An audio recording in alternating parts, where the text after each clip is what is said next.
আচ্ছা, এখন যারা আমার এই ভিডিওটা দেখছো তোমরা একটুখানি প্রথমেই একটা কমেন্ট করো তো, সেটা হচ্ছে খাদান সিনেমার কোন গানটা তোমাদের সবচাইতে বেশি পছন্দের। আমি যতজন অডিয়েন্সের সঙ্গে কথা বলেছি ম্যাক্সিমাম অডিয়েন্সের থেকে একটাই উত্তর পেয়েছি, সেটা হচ্ছে কিশোরী। খাদানের কিশোরী গানটা ম্যাক্সিমাম দর্শকের সবচাইতে বেশি ভালো লেগেছে।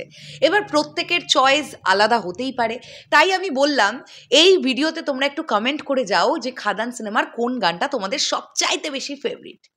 এখন এক্সক্লুসিভলি তোমাদেরকে এমন একটা আপডেট দেব যে আপডেটটা শুনে তোমরাই পাগলে যাবে।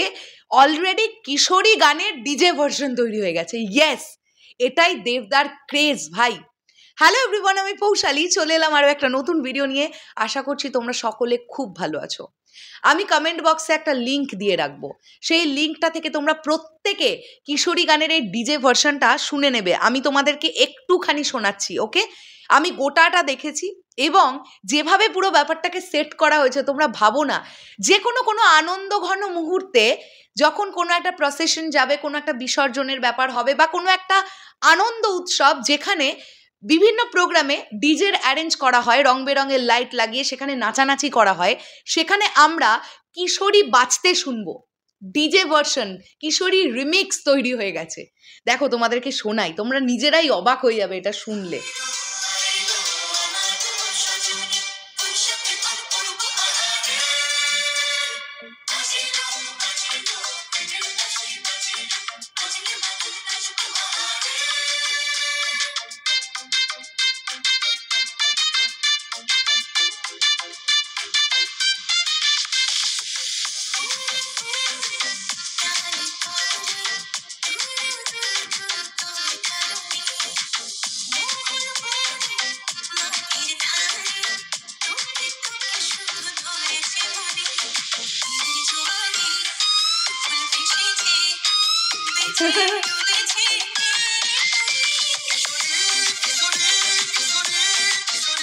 বুঝতেই পারছো তোমরা কতটা ফাটাফাটি একটা ডিজে ভার্সন তৈরি হয়েছে।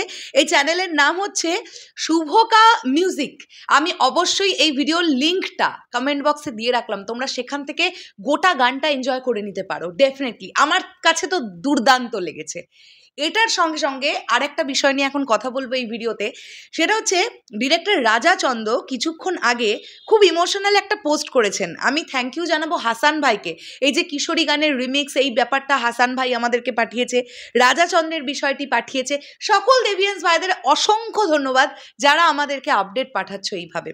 রাজাদা কি লিখছেন দেখো, অন্ধকার হল, যারা খাদান দেখতে এসেছেন তারা খুব ব্যস্ত। আলো আধারের মধ্যেই বুঝলাম এরা আমার আপনার খুব চেনা। এরা সবাই নিজের হাতে করে দেবকে তৈরি করেছেন, আর সেই সন্তান যেন বেশ কিছুদিন ঘর ছাড়া ছিল, আজ ঘরে ফিরেছে। অন্ধকার কি চোখের জল লুকিয়ে রাখতে পারে? তাই তারা কাঁদতে কাঁদতে হাততালি দিতে ব্যস্ত। পর্দার সামনে তাদের সৃষ্টিকে একবার ছুঁতে ব্যস্ত, তার সঙ্গে নাচতে ব্যস্ত। ছেলে এবার দায়িত্ব নিল সংসারের, খাদান চলুক, সিনেমা কর্মীদের সংসার চলবে।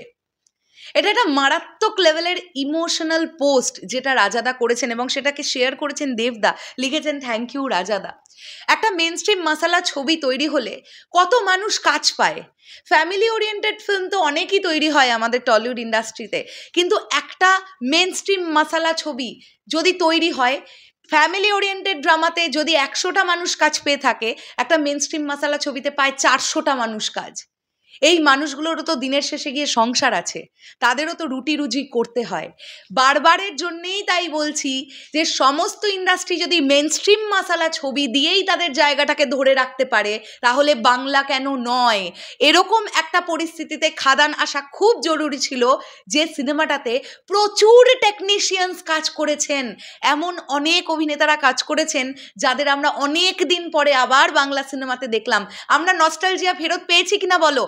সুমিত গাঙ্গুলির পোর্শনগুলো যখন আসছিল, রাজা দত্তের পোর্শনগুলো যখন আসছিল, পার্থসারথীদার পোর্শনগুলো যখন আসছিল, আমরা আমাদের নস্টালজিয়া ফেরত পেয়েছি ভাই।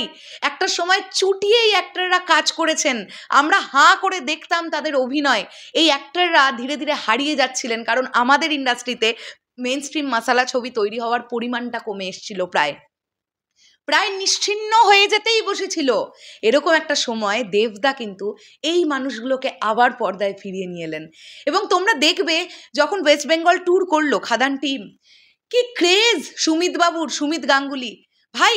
আমাদের ছোটবেলা তো যখন মাইক্রোফোনটা হাতে নিয়ে বলছেন কেমন আছেন সবাই, হু হু করে উঠছে দর্শক। সেম ক্রেজ দেখতে পেলাম রাজাদার ক্ষেত্রে, রাজা দত্ত, পার্থদা যেখানে যেখানে গেছেন কি ক্রেজ। তো দর্শক তো এই মানুষগুলোকে মিস করছিল, যেটা খাদান থেকে ফুল প্যাকেজটা পাচ্ছে অডিয়েন্স।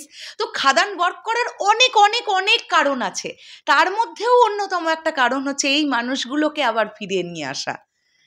তো আমি বলবো যে প্রচুর মেনস্ট্রিম মশালা ছবি তৈরি হোক বাংলায়। আর খাদান যেভাবে ওয়ার্ক করছে আমি বিশ্বাস রাখি দেবদা যে ধরনের মানুষ না, প্রতি বছর একটা করে এই ধরনের ছবি দেবদা করবেন। কারণ বাঙালি দর্শক বুঝিয়ে দিয়েছে তারা বাংলা সিনেমা দেখে, যদি সিনেমার মতন সিনেমা হয়।